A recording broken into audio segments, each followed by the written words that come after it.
Hello friends, welcome the channel of study with संघर्ष।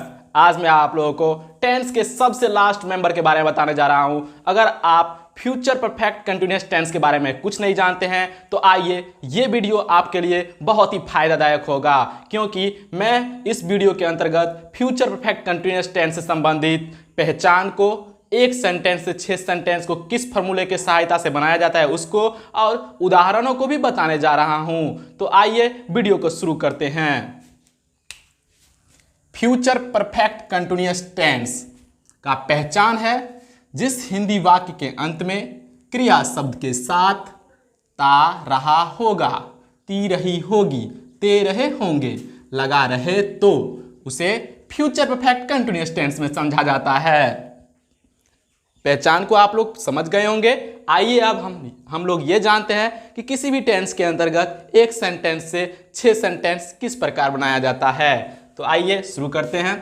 Affirmative sentence कैसे तैयार किया जाता है? Subject plus shall will plus have plus been plus V four plus object plus for या from. ठीक है, इसको भी बताऊंगा मैं। फोर या फ्रॉम का यूज कैसे किया जाएगा फ्यूचर परफेक्ट कंटिन्यूअस टेंस के अंतर्गत। आगे चलिए निगेटिव सेंटेंस को जानते हैं। Subject plus shall will plus not plus have plus been plus V four plus object plus for या from. Yes no affirmative sentence. Shall will plus subject plus have plus been plus V four plus object plus for या from. Yes no negative sentence. Shall will plus subject plus not plus have plus been plus V four plus object plus for या from. W H affirmative sentence. W H affirmative sentence को बनाने का तरीका यह है। W H word plus shall will plus subject plus have plus been plus V four plus object plus for या from. उसके बाद W H negative sentence. W H word plus shall will plus subject plus not plus have plus been plus V four plus object plus for या from. आप लोगों को एक बात बता देना चाहता हूं कि कोई टीचर आप लोगों को बताते हैं कि आइए इस वीडियो में मैं आप लोगों को 3 घंटा में इंग्लिश स्पोकन सिखा दूंगा, 3 दिन में इंग्लिश स्पोकन सिखा दूंगा। अरे वो झूठ बोलते हैं। 3 दिन में और 3 घंटा में कोई भी धरती का कोई भी इंसान आपको इंग्लिश स्पोकन नहीं सिखा सकता है, ठीक ना। हाँ, आप इंग्लिश स्पोकन सीख सकते हैं तो आप अपने खुद के पावर पे, वो भी 3 घंटा में नहीं। अगर आप कंटिन्यूअसली इंग्लिश स्पोकन का प्रैक्टिस करते हैं तो यकीनन मानिए कि एक दिन आप एक अच्छा इंग्लिश स्पीकर बन पाइएगा। तो आइए आगे जानते हैं। फ्यूचर परफेक्ट कंटिन्यूअस टेंस की पहचान को आप लोग समझ गए होंगे, फॉर्मूले को भी समझ गए होंगे। अगर नहीं समझे हैं तो आइए हम लोग इसे फिर से रिमाइंड करते हैं। फ्यूचर परफेक्ट कंटिन्यूअस टेंस पहचान है जिस हिंदी वाक्य के अंत में क्रिया शब्द के साथ ता रहा होगा, ती रही होगी, ते रहे होंगे लगा रहे तो उसे फ्यूचर परफेक्ट कंटिन्यूअस टेंस में समझा जाता है। Affirmative sentence. Subject plus shall will plus have plus been plus V four plus object plus for या from. Negative sentence. Subject plus shall will plus not plus have plus been plus V four plus object plus for या from.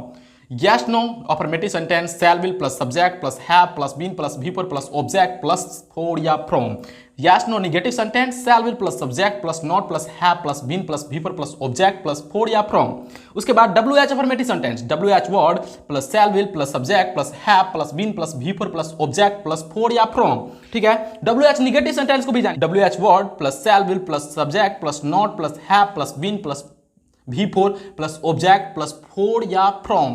मैं आप लोगों को बता देना चाहता हूं, कोई भी टीचर आप लोगों को सिर्फ एक ही सेंटेंस के बारे में बताता होगा या फिर बताते होंगे अफर्मेटिव सेंटेंस और निगेटिव सेंटेंस को सिर्फ। मैं आप लोगों को 6 प्रकार के सेंटेंस क्यों बताता हूं? इसके पीछे रीजन ये है कि अगर आप एक अच्छा इंग्लिश स्पीकर बनना चाहते हैं तो आपके पास वो पावर होना चाहिए कि एक सेंटेंस से हम लोग 6 सेंटेंस को किस प्रकार से क्रिएट कर सकते हैं। क्योंकि जब आप इंग्लिश स्पोकन करते होंगे तो उस समय आप लोगों को 6 प्रकार के सेंटेंस को यूज करना पड़ सकता है कभी भी।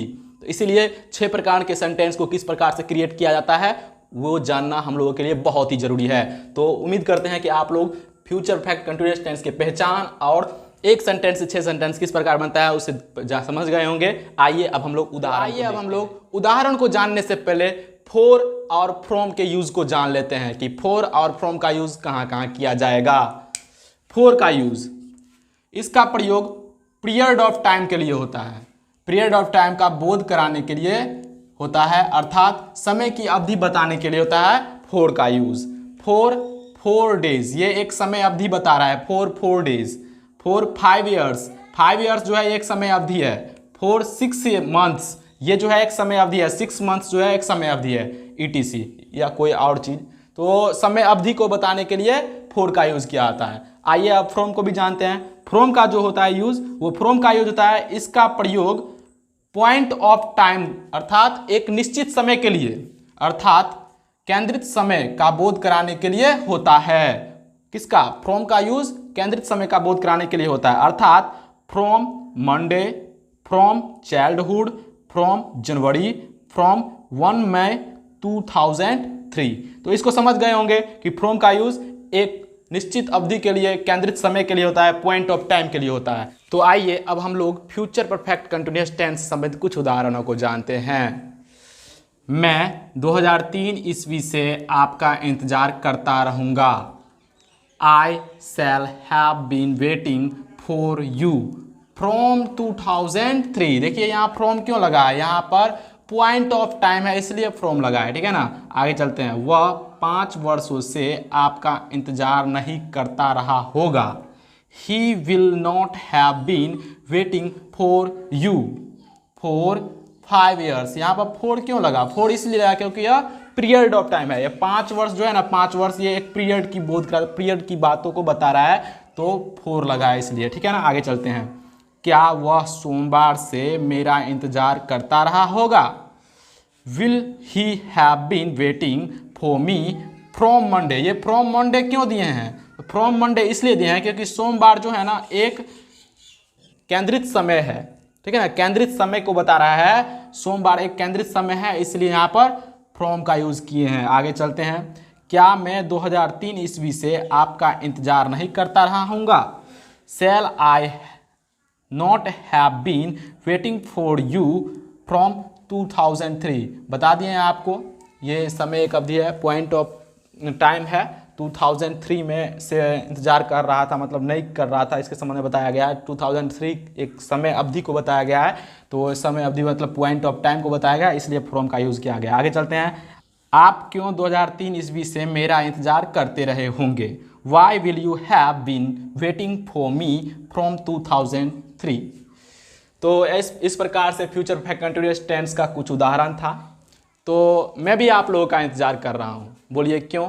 तो मैं आप लोगों का इंतज़ार कर रहा हूँ कि आप कब मेरे YouTube चैनल का सदस्य बनिएगा। अगर मेरे YouTube चैनल का सदस्य बनना चाहते हैं तो मेरे YouTube चैनल को सब्सक्राइब कीजिए और लाइक करना नहीं भूलिएगा। धन्यवाद, थैंक यू।